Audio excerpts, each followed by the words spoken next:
Good morning, everyone, and especially Toastmaster Shashank. So, with regards to the title of a speech, there are three types of speech. I classify as three types. There's a type of speech which, in the very beginning, you start the introduction with what the title is, and then you flow through the speech with it. That's good.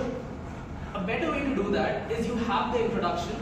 Towards the end of the introduction, you bring in the title, and then you let the body of the speech run with it, so that the audience connects and the purpose is clear.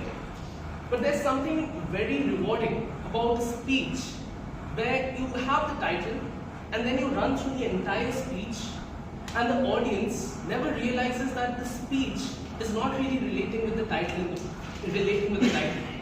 And then towards the end, you finish it off with the title in that glorious finish in that, so this is why you named it. This is actually very difficult to pull off.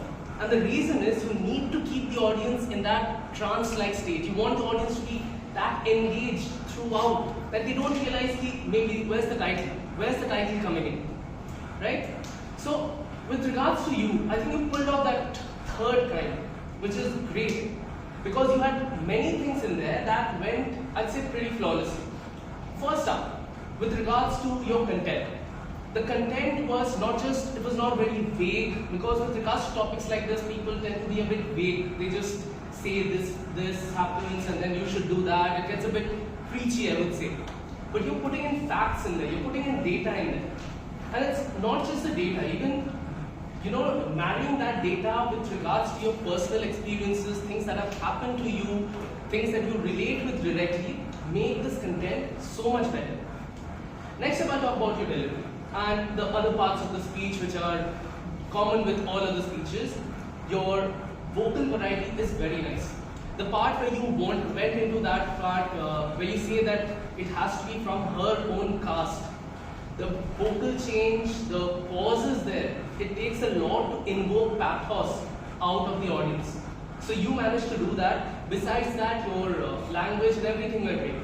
But I'll say that there are two things that you need to fix a bit. First up, your movement on stage, you're taking hurried words way too seriously that this is a camera safe zone. So you're staying in this region throughout. And it's a very good pacing, you're moving back and forth. Instead, use the stage a bit more judiciously. Stick to one side, finish a part of the story, and then move on to the other. The next thing is with you using the paper. Now this is your second speech, I would recommend you don't use that. And even if you use it, for example, even Rahul was using a paper, but he's keeping the paper in one hand, using the other hand to gesture.